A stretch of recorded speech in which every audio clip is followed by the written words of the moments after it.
ಕೇಳ್ತಾ ಇದ್ದೀರಾ ಭಕ್ತಿ ಸ್ಟುಡಿಯೋ ರೇಡಿಯೋ ಸಿಟಿ 91.1 ಅಲ್ಲಿ RJ ನಿಖಿತಾ ಜೊತೆ. ಎಷ್ಟೋ ಕಥೆಗಳನ್ನೆಲ್ಲ ಕೇಳಬೇಕಾದ್ರೆ ರಾಜಗುರುಗಳು, ಕುಲಗುರುಗಳು, ಮಹರ್ಷಿ, ರಾಜರ್ಷಿ ಅಂತೆಲ್ಲ ಹೇಳ್ತಿರ್ಬೇಕಾದ್ರೆ ಈ ಋಷಿಗಳ ಬಗ್ಗೆ ಕೊಂಚವಾದ್ರೂ ನಮಗೆ ತಿಳಿದಿರಬೇಕು.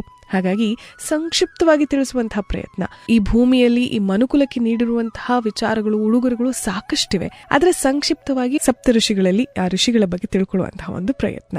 ಇವತ್ತು ನಾವು ಮಾತಾಡ್ತಾ ಇದ್ದೀವಿ ಬ್ರಹ್ಮನ ಮಾನಸ ಪುತ್ರರಲ್ಲಿ ಒಬ್ಬರಾಗಿರುವಂತಹ ಮರೀಚಿ ಋಷಿಯ ಮಗನಾಗಿರುವಂತಹ ಈ ಸಪ್ತ ಋಷಿಗಳಲ್ಲಿ ಒಬ್ಬರಾಗಿರುವಂತಹ ಋಷಿ.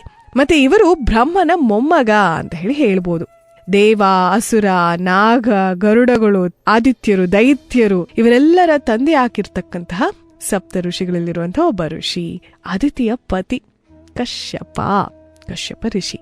ಆಯುರ್ವೇದದಲ್ಲಿ ಕಶ್ಯಪ ಸಂಹಿತ ಅಂತ ಹೇಳಿ ಇವರು ರಚಿಸಿದ್ದಾರೆ. ಇವತ್ತಿಗೂ ಕೂಡ ಆಯುರ್ವೇದದಲ್ಲಿ ಮಕ್ಕಳ ವೈದ್ಯಕೀಯ ಉಪಚಾರ ಶಾಸ್ತ್ರ, ಸ್ತ್ರೀ ರೋಗಶಾಸ್ತ್ರ, ಪ್ರಸೂತಿ ಶಾಸ್ತ್ರಕ್ಕೆ ಈ ವಿಚಾರವನ್ನ ಓದ್ತಾರೆ, ತಿಳ್ಕೊಳ್ತಾರೆ. ಬ್ರಹ್ಮ ಈ ಮನುಕುಲವನ್ನ ಉದ್ಧಾರ ಮಾಡೋದಿಕ್ಕೆ, ಹೆಚ್ಚಿಸೋದಿಕ್ಕೆ ಕಶ್ಯಪ ಋಷಿಯನ್ನ ಸೃಷ್ಟಿಸಿರುವಂಥದ್ದು ಅಂತ ಹೇಳ್ತಾರೆ. ಈ ಕಶ್ಯಪ ಋಷಿ ಆಗ್ಲೇ ಹೇಳಿದ್ನಲ್ಲ, ದೇವ, ಅಸುರ, ನಾಗ, ಗರುಡ, ಅಗ್ನಿ, ಆದಿತ್ಯರು, ವಾಮನ ಇವರೆಲ್ಲರ ತಂದೆ ಅಂತ ಹೇಳಿ ಇವರಿಗೆ 13 ಜನ ಪತ್ನಿಯರು. ದಕ್ಷ ಪ್ರಜಾಪತಿಯ 13 ಹೆಣ್ಣು ಮಕ್ಕಳನ್ನ ಕಶ್ಯಪ ಋಷಿಗೆ ಕೊಟ್ಟು ಮದುವೆ ಮಾಡಿರುವಂಥದ್ದು.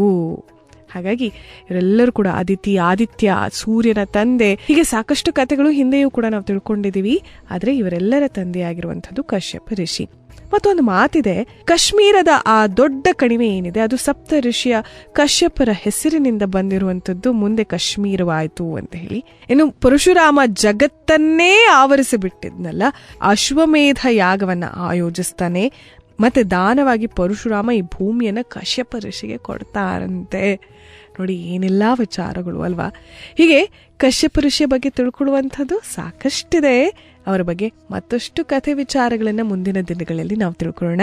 ಇವತ್ತು ಸಂಕ್ಷಿಪ್ತವಾಗಿ ಅವರ ಬಗ್ಗೆ ತಿಳಿಸಿದ್ದೀನಿ ಅಂತ ಹೇಳ್ತಿದ್ದ ಹಾಗೆ ಕೇಳ್ತಾ ಇದ್ದೀರಾ ಭಕ್ತಿ ಸ್ಟುಡಿಯೋ ರೇಡಿಯೋ ಸಿಟಿ 91.1 ಅಲ್ಲಿ RJ ನಿಖಿತಾ ಜೊತೆ.